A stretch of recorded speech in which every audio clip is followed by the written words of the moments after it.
In Florida, a man extorts over $80,000 from his wife after he claims cartel involvement. In Texas, a teen is arrested after a BB gun prank that went awry on the beach. And gangbangers are selling fake IDs and green cards to migrants in New York. These stories and more coming at you today, Thursday, March 14th on Real Life, Real Crime Daily. And I'm Jim Chapman. And I'm Woody Overton. And I'm Mike Agavino. Thirsty Thursday. Gotta have it. Well, but you started your recess mood this week. I did, and how's that going so tasty. far? And I needed it after the hog hunting weekend and the stress of the week before. Okay, so your Thirsty Thursday does not include any Shiner Bock. It's too early to tell, probably. Nothing's finer than an icy cold Shiner. I've actually I had some Shiners the other day. Didn't help my golf game any, but they were fun. Got you a head shave. It did give me a head shave. So use that as a marketing ploy. Stay away from the Shiners from now on. Use that as a marketing ploy for this boys. But hey, we love and appreciate each and every one of y'all. And let's get down to some crime time for Thirsty Thursday. And we're going to start in Florida, and a Melbourne, Florida man has been arrested after extorting over $80,000 from his wife. Oh, how do you extort? I wondered the same thing, Woody Everton. We're going to tell you all about it. Well, he had a cocaine habit, and he falsely claimed he was involved with a drug cartel. So this genius, Eric Paul Johnson, who was 29, was charged with grand theft of $100,000 or more, organized fraud, to obtain property valued at over $50,000 and a bunch of other felonies. Johnson's wife returned home from work and saw several messages from an unknown phone number. In the messages, this person demanded various sums of money. Johnson told his wife they were being blackmailed and that a man named Troy was going to help him out. The person who sent the messages told Johnson's wife that her husband will be hurt or killed if she did not send money to a Cash App account. For instance, one of the messages read in part, $500 now for my family or things will happen. In another message, a person wrote, $500 now or buenas noches. Oh, good night. Good night, which means good night in Spanish. Right. Very good. Right. Johnson was missing when the messages were sent. That this was not the first time he had disappeared, and ransom was demanded. Just 2 months before Johnson's wife reported him missing, he started to disappear frequently because he allegedly owed money to a cartel. Once she paid the ransom to the alleged cartel, Johnson would come home.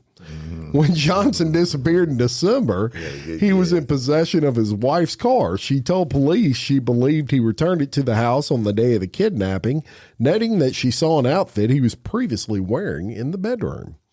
Johnson met his wife in May of 2020, and he disclosed to her that he used cocaine and marijuana, but also worked for a drug cartel. He also told her he was running a large quantity of cocaine, which was ultimately intercepted and resulted in a loss of $60,000, and that she would need to help him pay off the debt. Nearly 2 years before the couple married, he stole $9,000 from his future wife by pulling money out of ATMs around Melbourne, Florida.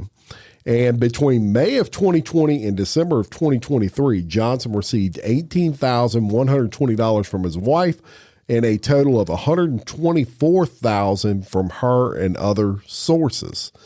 On Friday of last week, he pled not guilty to the charges. So they must not have had a joint banking account. Apparently not. Yes. And then what's the max amount of money? What's the max amount of money you can send through a Cash App? Because you kept asking for $500. Is that the most you can get? I don't know. Probably. I mean, I'll look that up. Why didn't she just say, "Look, man, let me just pay this debt off," and that way they'll quit harassing us? Maybe. It's you have different amounts you're allowed to based upon your status with the bank, but different amounts flag to be like a lot. prior years, Suspicious. you didn't have to worry about money you sent through Zelle, and now every dime you send through Zelle is tracked, and you got to report it and everything. So Cash App lets you send and receive up to $1,000 within a 30-day period. Huh. So $500 every couple of weeks, something like that. Maybe probably using one like Venmo, one like PayPal, or whatever else they got, Zelle or whatever. So maybe he's using different ones. Right. Cash App only lets you receive $1,000 in 30 days. That's it. Cash You mean, App. Too much you mean fraud. from one person, not overall. I'm sure. From one person. Well, from one person. Yeah. Okay. Interesting. I'm sure. Yeah, I'm What a sure it's one dumbass. person. Right? I mean, you're stealing from yourself. Yeah.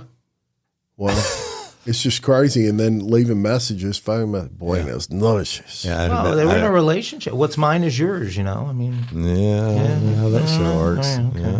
Okay. Well, try it. Swing and a miss. yeah. Well, he could have just told her, "Hey, baby, I want to go get high," and save the stress of buenas noches. He should have done that. There you have it. Okay, let's go to the streets of Nueva York, specifically the streets of Queens. Queens. Criminals with ties to MS-13 and some other gangs are selling fake green cards and fake Social Security cards to illegal immigrants, a.k.a. newcomers, on the street corners in Queens. This week, investigative reporters recorded at least 10 men camped out broad daylight at 4 different prominent street corners along Roosevelt Avenue in Queens, which is a main thoroughfare through Queens.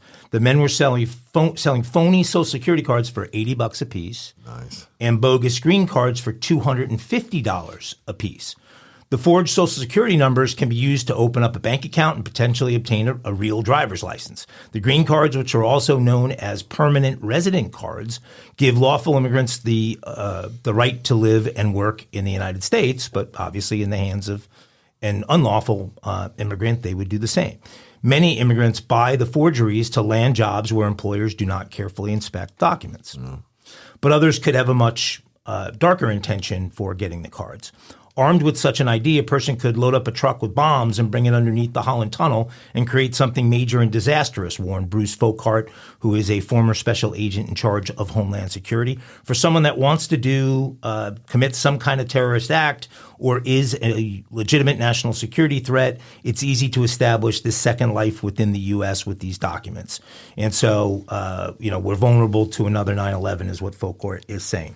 Video from the investigative reports and these people were working for the New York Post, showed 5 hooded men gathered outside a bakery whispering social to passersby and chatting up Spanish-speaking clients near a massage parlor. One of the hooded men offered the reporter a pristine Social Security card for $80. It worked, he said, showing an example of the forged document on his phone. And he said, I need your name, your whole name, your age, and I can take your picture. So one black market seller bought the reporter into a stairwell beneath the barber shop where he asked him to enter his name, age, and country of origin into a phone. The salesman initially asked for $200 for the green card and $80 for the Social Security card, but negotiated down to $250 for the 2 of them. The Roosevelt Avenue sellers are affiliated with the 18th Street Gang and with MS-13, so say NYPD. This has become big business. Roosevelt Avenue is known to investigators as the East Coast epicenter of fake IDs.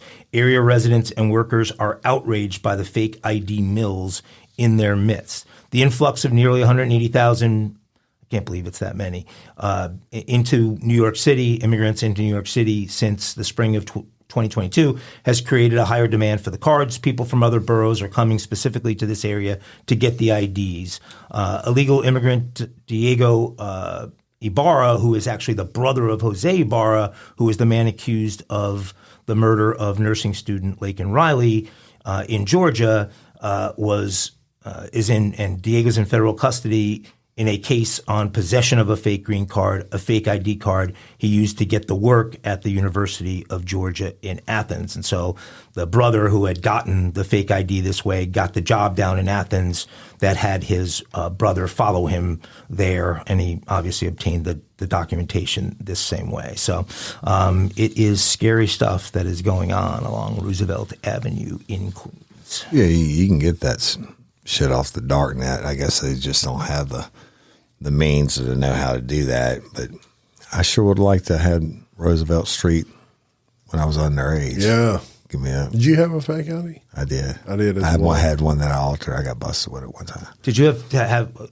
when I had mine, the driver's licenses in New York didn't have pictures on them. Oh no, this had a picture on it. I just altered the date through the back of the card. And it was over at Cortana Mall, like TGI Fridays or something. And I was at the bar, and the bartender grabbed it, and he looked at it, and he's like, "This is fake ID. I'm calling the cops." I said, "Good." And I reached out and snatched it right out the door. But yeah, I mean, no, it's no joke matter. Obviously, I mean, law of supply and demand. That's it. I mean, they're there, 180-some thousand of them. Crazy. That's right. Crazy.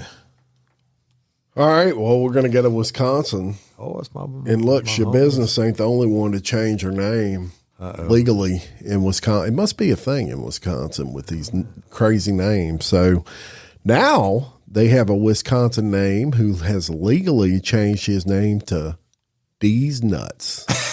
Come on. He has been arrested following a violent domestic confrontation. How do you plead, Mr. Deez Nuts? What's your name? Deez Nuts. Oh, I love it. And look, they don't be a smart. No, really. No, my name's Deez Nuts. Deez Nuts. Yeah, I love it. Deez Nuts Kroll, 42, was busted Thursday night for battery and disorderly conduct, both misdemeanors. That's according to a criminal complaint, which includes a Green Bay Police Department officer's observation that Deez Nuts appear to be highly intoxicated. Deez Nuts. Crow punched and shoved his daughter and fought with her boyfriend at the home where the trio resides. Kroll accused his daughter of failing to do small household chores and care for the puppies. At one point, Kroll, who was unencumbered by a shirt, pulls out a BB gun that resembled a pistol. He was booked into the Brown County Jail, from which he was released after posting a $1,000 bond. Born with the first name Derek, Kroll originally changed his name to Deez Nuts, spelled D-E-Z hyphen nuts, in 2011. Then, 6 years later, he successfully petitioned to add an E to his first name, making it Deez Nuts, He had it on his mind. saying it was not spelled right in the application. We do have the handwritten 2017 name change application that we're going to post on Facebook because it's pretty funny. And it's, Nuts. he just literally wrote, "I wish to change my name to Deez Nuts. For the following reasons, it was not spelled right." So Deez Nuts I'm is just in sitting jail. here trying to think of a name I could change my shit to. It's better than that. And I can't come up with anything. Deez Nuts is Get perfect. on these nuts. What if him and Shabusiness got together? You think he introduces himself that way to everyone? Absolutely. Yeah. I mean, it's his name. He changed it in 2011, but he's so fucking stupid. He misspelled He it. misspelled it. Well, he looks like someone that you would think was named it looks like Deez Nuts. Deez Nuts. Absolutely. And That's crazy. so we'll post all that for you. I'll get a kick out of this on Deez Facebook. Nuts. Yep. There you have it. Deez Gotta have it. Nuts. That's another original. Never before heard in my career. Well, I received special board dispensation All right. while you were gone Four. to tell you about a major robbery in the NFL. Okay. Please don't say that chick's name. Please, God. Is that what it is? No, the Philadelphia Eagles stole Saquon Barkley from my I Giants. saw that, but you know who I saw you Giants are getting today? Possibly Derrick Henry. There's a lot of running backs in the mix, but actually, I was just doing that to fuck with you. I'm not doing an NFL story. I you would thought kill me. Barkley ended up signing that. He signed with no, it's a true story. He signed with the Eagle. I thought I read yesterday that he actually staying with the Giants, but then I read this morning that Derrick Henry was probably going. So, well, they're talking about Joe Mixon too from Cincinnati, and they Joe Mixon's signed Singletary yesterday. So, but Saquon's he's my guy, and now he's a fucking Eagle. hurt. You go anywhere, Yeah, but don't go to the Eagles. he got hurt too Anyway, much. this is He'll get not hurt. a sports report. This is a report about a witch doctor. A Georgia witch doctor who has now been sentenced to life in prison after police say he sexually assaulted a woman during a, quote, ritual. The Gwinnett DA's office announced that Hassan Shalgeen, 45, was found guilty of rape, false imprisonment, theft by taking, sexual battery, and battery. His trial began on Feb 26 and ended last Tuesday morning after the jury deliberated for more than a day. According to prosecutors, the woman visited Shalgeen at his apartment on Feb 5 of 2023 to receive a, quote, spiritual cleansing through a, quote, ritual. The two communicated via social media, and Shalgeen charged her $1,500 for the spiritual cleansing. The woman agreed to pay a $200 deposit and said she would send the rest of the funds through in installments over 30 days. After being told that the ritual would take 3 hours, the woman was given a white nightgown to wear. The woman was allegedly unnerved when she saw a handgun while entering the home, but she reluctantly moved forward and agreed to change clothes. Prosecutors said that after she changed, Shalgeen forced himself on her and sexually assaulted and raped her twice. Although Shalgeen allegedly refused to let her go, he eventually let her get dressed and agreed to release her after she gave him an additional $300. Sorry. $500 to get double raped and kidnapped. After sending him the money via an app, the woman left the home and reported the incident to the Duluth Police Department. The officers obtained a search warrant for Shalgeen's apartment and found evidence linking him to the incident. Following his arrest, the media picked up the incident, and 4 other women came forward, contacting police to report similar encounters that they had had with Shalgeen. 2 of them testified for the prosecution at his trial. Gwinnett DA Patsy Austin Gatson spoke out after his conviction, saying victims should not have to feel like they are alone when dealing with this type of crime. We encourage people who have experienced such heinous crimes to come forward. They will get justice. We thank the team that worked on this case, and we thank the jury for returning a conviction. I don't understand how do you think you're going to get away with that? Yeah. I mean, you pay the money and you go in, you get raped twice, held against your will, and then you have to give more money before you get out. At some point, somebody's going to tell on you. Well, and these people are all frauds. I mean, the ones offering these kind of things, and you see them on some of these housewives reality shows. They all go to see this spiritual healer, and inside of anybody needs 5 seconds, spiritual healing, and you want to give me $1,500, I can come up. I ain't gonna rape you. I can come up with something that would be more believable than that. No, that guy's not going to be available. Yeah, crazy. Well, we're gonna go to Fort Walton Beach, Florida, where me and Woody spent many nights at the Pink Carousel. Caches, the Blue Horizon, and then Caches, and then the Kettle. Swim down and dash from there. That's right, and I'm trying to remember a couple of them bars. Club La Vila. Well, Club that was Vila, Panama, Caches, and Spinnakers. Spinnakers. Is that where all the dollars are on the ceiling in that place? That was they had a couple Kettle? of those. That's no, not the Kettle? The Kettle is like a Waffle House. Yeah, the Kettle was that was when you. I thought it was Fort Walton. There's a place when you had to eat her, you would die. Oh my God! Yeah, and La Vila was just a big pool. The Blue Horizon was the cheapest place on the strip. Yeah. All right, well, we're going to go to Fort Walton Beach, and a 16-year-old visiting from Texas for spring break has been arrested and facing child abuse, among other charges, after Florida deputies say he shot 3 kids with a BB gun over the weekend.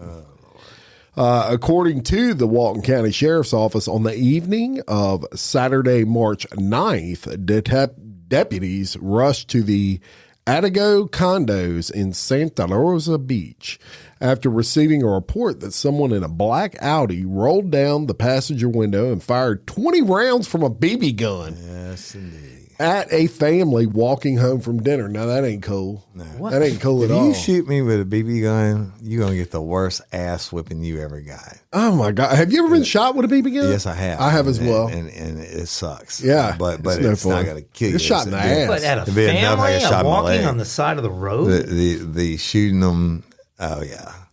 I hope this douche. Random. He didn't know the family? He did not know the family. Deputies say the BBs hit 3 different kids, ages 10, 15, and 17.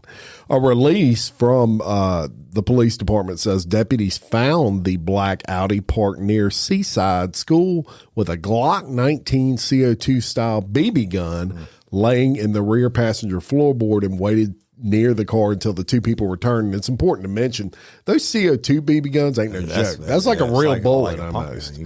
After questioning the 2 people who returned to the car, investigators say they identified a 16-year-old from Texas as the main suspect and were able to find the teen by his Snapchat locator. How about that? I'm pretty sure there's other dudes did it and they blamed it on the 16 because he's a juvenile. Deputies claim the 16-year-old teen later admitted he shot BBs at the family walking on the sidewalk and was charged with aggravated battery, shooting deadly missiles from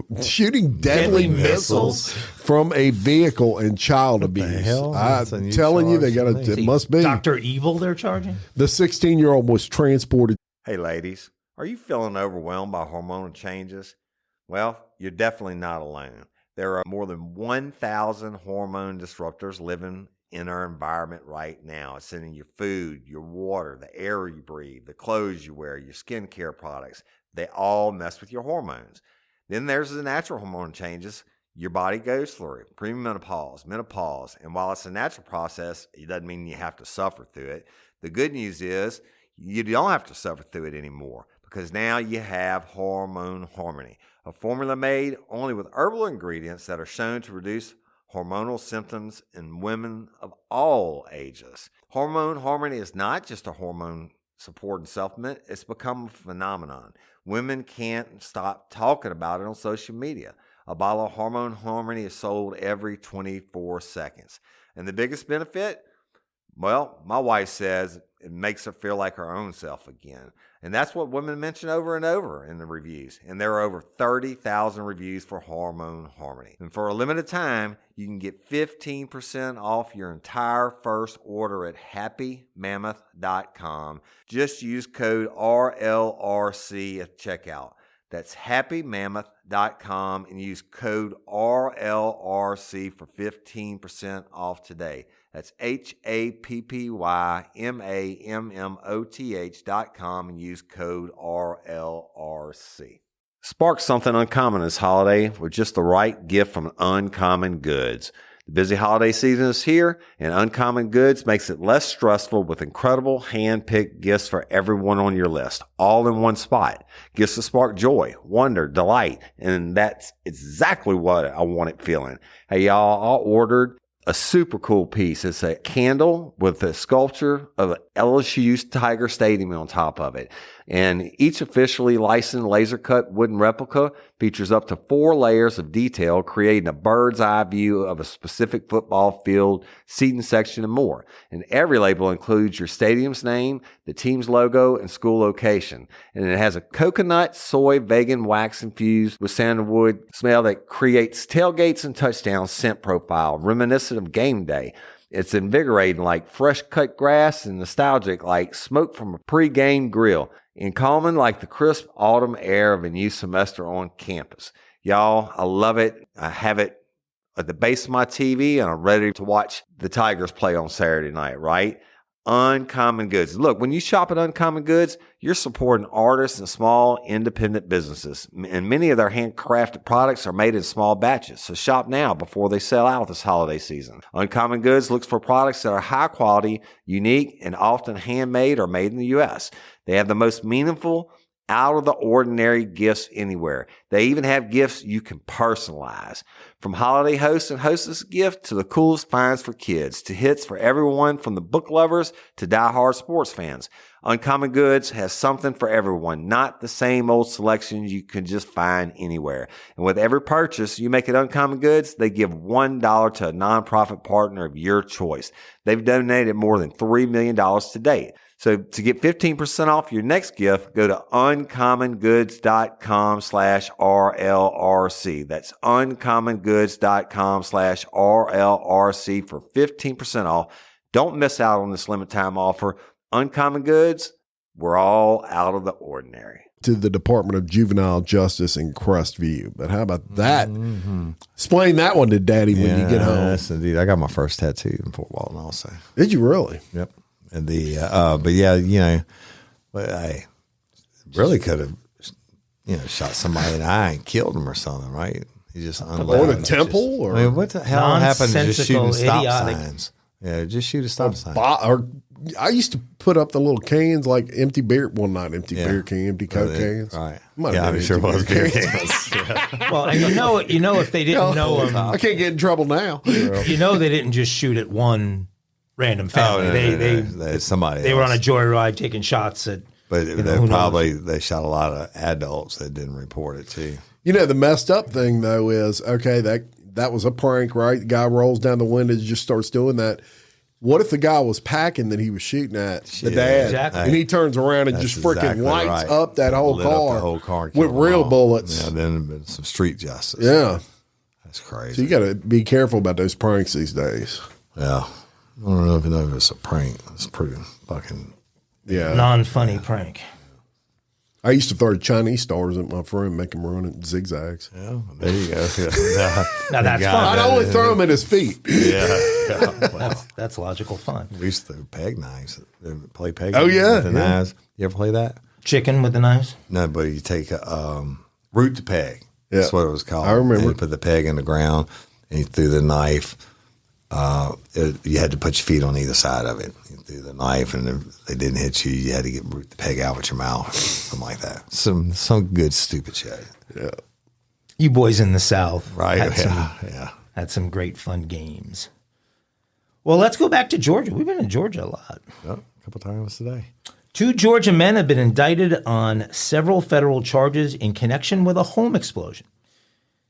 Stephen Glosser, who's 37, and Caleb Kinsey, who's 34, were arrested a month after the explosion in Richmond Hill, Georgia. Authorities in Georgia responded to an explosion at a residential structure back on January 13th of 2023. The explosion reportedly took place around 5 a.m., and the police soon determined the cause of the explosion was an improvised explosive device.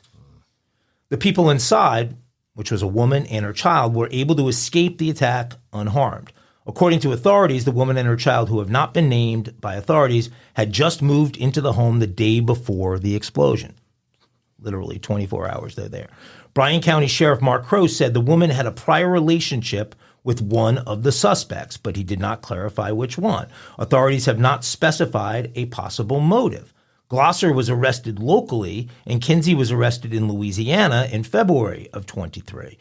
This all happened a year ago, Ago, so why are you telling us about it now? Well, I'm telling you about it now because the men were just indicted on Thursday by the U.S. Attorney's Office in the Southern District of Georgia. The authorities said in the indictment that between December of 22 and January of 23, Glosser and Kinsey allegedly hatched several plans to harm the victim and her daughter. The indictment claims the men were allegedly planning to release, quote, a large python into the victim's home to eat the victim's daughter.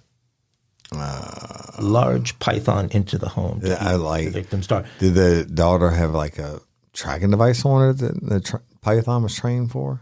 I don't know anything about the python's training. Why would it not just eat everybody now? Well, it also alleges that they plan to scalp the woman before blowing up the home. Not something you ever want to see. I've seen a large python to eat the daughter and a scalping of the woman. They also allegedly plan to shoot arrows into the woman's front door and mail dog feces or dead rats to her.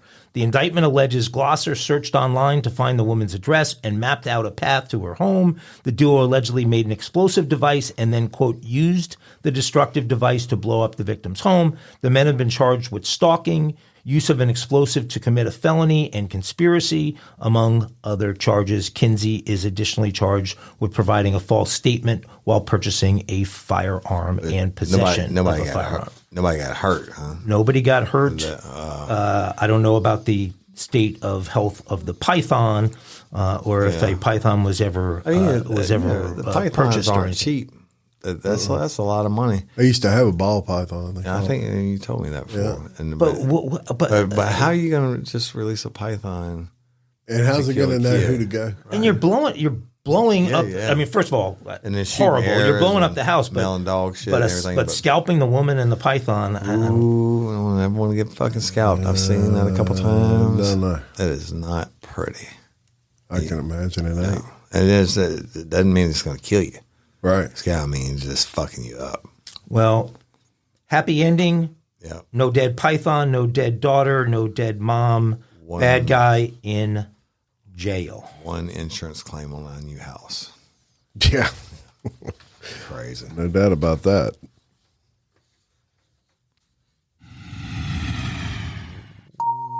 Little mile high crime time. And we're going to tell you about a little different one today. And, you never think about this when you go to the airport, but who cleans it, right? All those hard workers that go around and they change Yeah, airports are usually trash pretty clean. and those airports are floors huge. shiny. Imagine how many garbage cans you got in an airport, these big ones. So, they're having some issues over their pay. And a lot of these are in control of unions. Unions, they work for them. Sanitation business. Yeah, the sanitation business.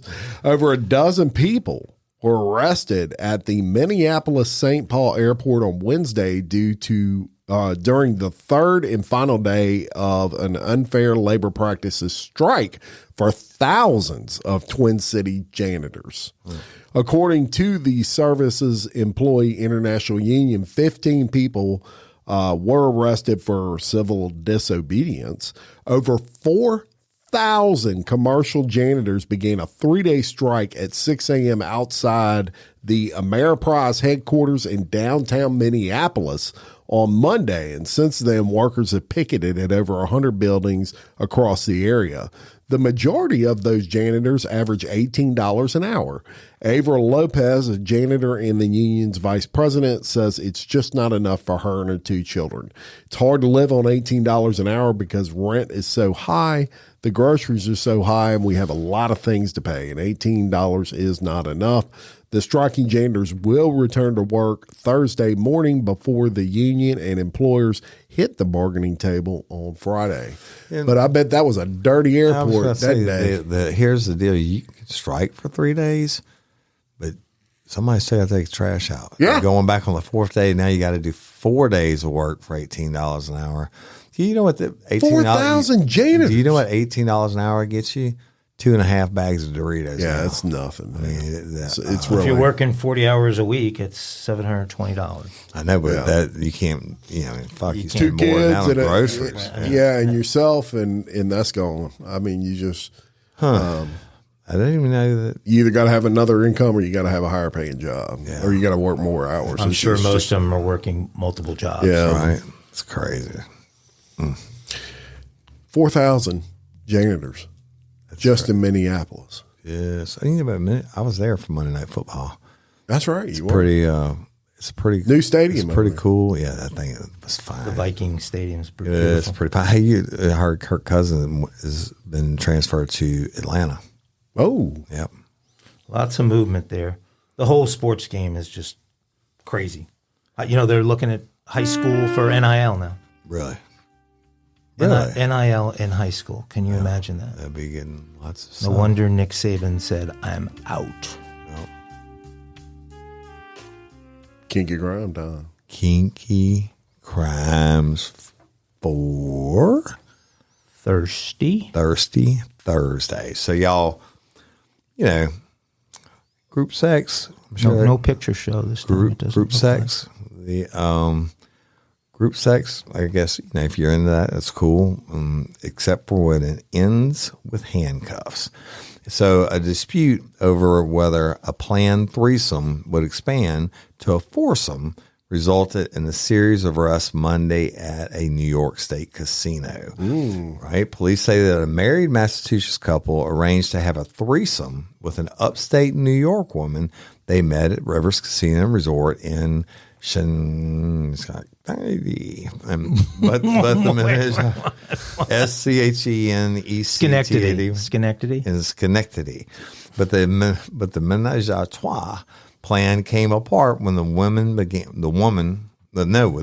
began bickering inside Duke's Chop House, a restaurant just off the casino's gaming floor. The argument occurred when one of the three suspects suggested adding a fourth party. Right, to their planned sexual encounter. The more the merrier, Right? And they didn't like that evidently too much. A police spokesman did not know who floated the foursome or whether the proposed additional party was a male or female. I bet you it was a male. The husband and wife bringing in a female, and she's like, let me bring in my dude. Yeah, because I don't think there'd be a big argument if it was we're playing alone, but I need to bring in my dude, too. I had no extra dong at this party for you. But anyway, the dispute turned physical when Judy Maxwell, who's 21, threw a drinking glass while arguing with Elizabeth Anderson, 49. So I bet you it's the 49-year-old couple that had the 21-year-old coming, but we'll see.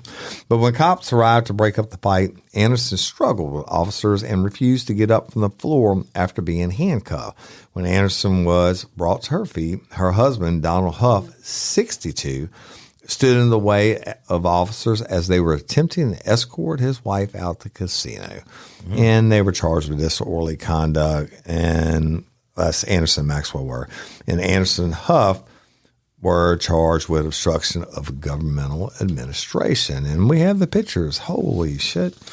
So it takes all kinds to make the world go around. It does. Right? And these two weren't down with a foursome. Right. I wonder where the foursome was probably sitting at another table watching the signal. But, you got a 62-year-old and a 49-year-old having a threesome with a 21-year-old. I'm pretty sure there was some money exchanged in that deal, too. Maybe. I would have or to, maybe she just like, might have been freaky, bro. Take that $1,000 off and bring in my hubby. Yeah. Or my boyfriend. That's right. Kinky crimes for Thursday in Schenectady. Crazy Schenectady. New York. That's near Albany. Yeah. Which is the state capital of New York. That's, very good.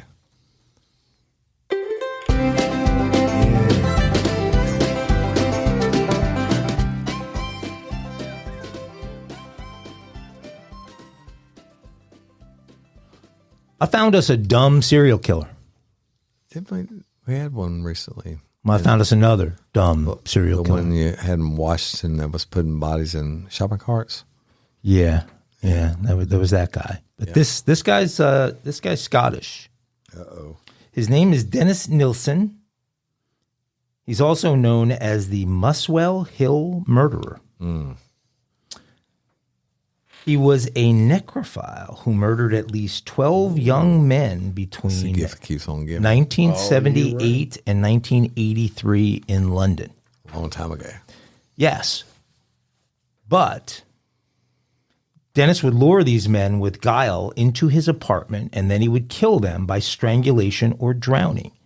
With guile. Yeah, I could have gotten rid of that. Guile must have been a female. I mean, it's one thing to lure them, but when you lure them with guile. I seldom use the word guile. Well, I thought guile was the name of a female. Thought it was time for me to use it. Nilsen loved to keep the corpses of the men that he killed. That's what the necrophile would come in, I would imagine. Yeah. He would store them in his ground floor apartment, but he was never found out. He would use deodorants and would even burn the bodies in the nearby garden and then cover the smell. And that was a public garden, meaning all the other apartments had access to that garden. So pretty good for composting, make your flowers grow. So his neighbors would gather around afterwards, and no one ever suspected a thing. So his neighbors were doing whatever they were doing in that same garden area where he had buried victims. Who knows how long he would have gone without getting caught had he not become a bit lazy. Dennis decided to move from his ground floor apartment to a larger and refurbished apartment on the third floor. Right. Being on the third floor, he could no longer easily move his bodies outside into the garden, and there was no easy way to get them downstairs. So instead, he decided to try and flush their remains down the toilet. That's wise. So after cutting them up and putting parts into the toilet for a few weeks, he became frustrated and wrote a letter to his landlord complaining that the pipe drains weren't working properly and water was backing up into his apartment. Snaking out. The building's landlord had a plumber dispatched to see about the issues. It wasn't long before the plumber was able to diagnose the issue and explain the problem to the landlord. It seems a large amount of, quote, flesh and bones was found in the pipes, and the problem was emanating from Dennis Nilsen's apartment. The police were called, and the home was searched. The rest of his victim's remains were found in his apartment shortly after. Dennis confessed and spent the rest of his life in prison. Truly amazing that a brutal serial killer who had eluded capture for 5 years didn't understand the basics of plumbing. But now he plays the banjo and admires the amazing plumbing inside a Scottish prison. He deserves a spot in the Banjo Hall of Fame. How in the fuck do you think you're going to flush a body down a toilet? Yeah. Well, he got, amazingly, this guy was smart enough to get away with murder for 5 years. And then decided that he could just flush body parts. Yeah. Scottish Dennis Nilsen, the Muswell Hill murderer. I don't know where you found that one. Was a good one. Flesh and bones and flesh and body parts. I'm thinking you can't even flush toilet paper half the time. I got the Dumb Criminals board game. I told you about that. Yeah, that's right. Is that where you got this from? That one came right out of the Dumb Criminals board game. It paid for itself. I don't think it did, but the Muswell Hill murderer was in the Dumb Criminals board game. There you go. Well, any final thought? I just love our listeners. Fuck the Eagles. Yeah. I hope he fumbles 6 times this year and never scores. He's going to get hurt. He gets hurt every year. He's going to get hurt too.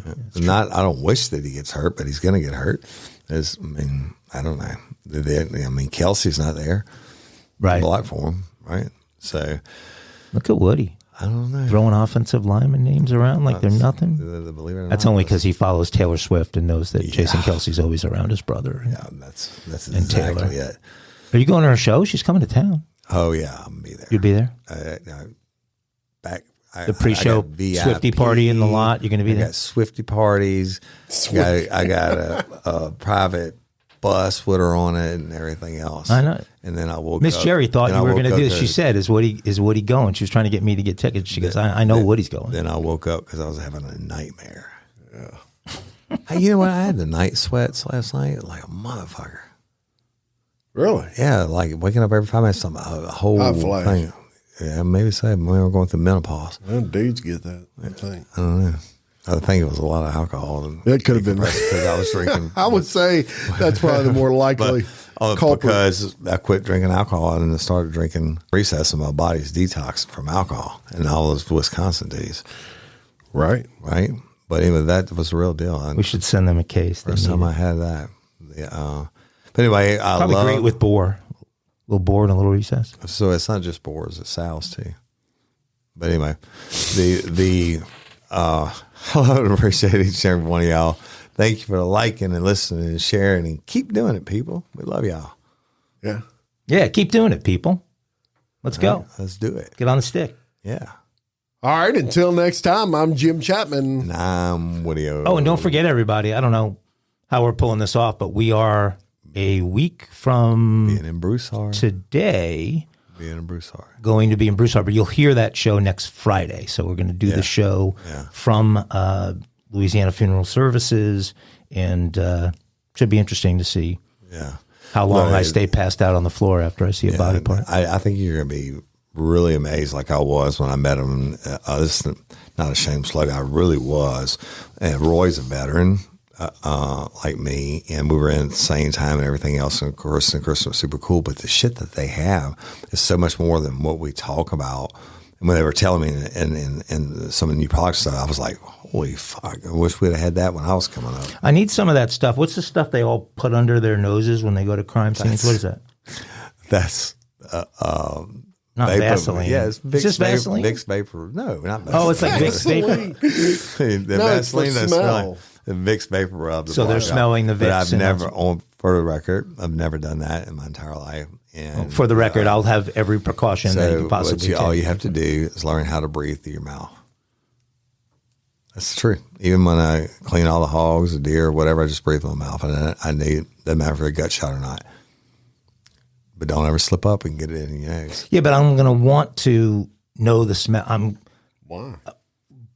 Like once, and then I'll breathe out of my mouth. But when you smell but when I get hit with that first shot, I'm smell it when you walk down. in. Well, I'm not going to go the way.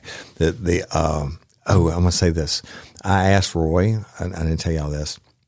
I said, Roy, is there any truth? First homicide school I went to 30 years ago, they told us that 90% of all people that die violent deaths have at least one tattoo. And it's like, what? I said, that's what they told me all those years ago. He said, you know what? Now, there was another guy, another coroner that was there standing talking at the table. He's like, man, that's crazy. So I think they're actually going to start keeping stats on that. Yeah. Anyway, there you go. That's interesting. But that's it. Love y'all. All right. Until next time, I'm Jim Chapman. And I'm Woody Overton. And I'm Mike Agavino, your host of Real Life, Real Crime Daily. Peace. Congrats.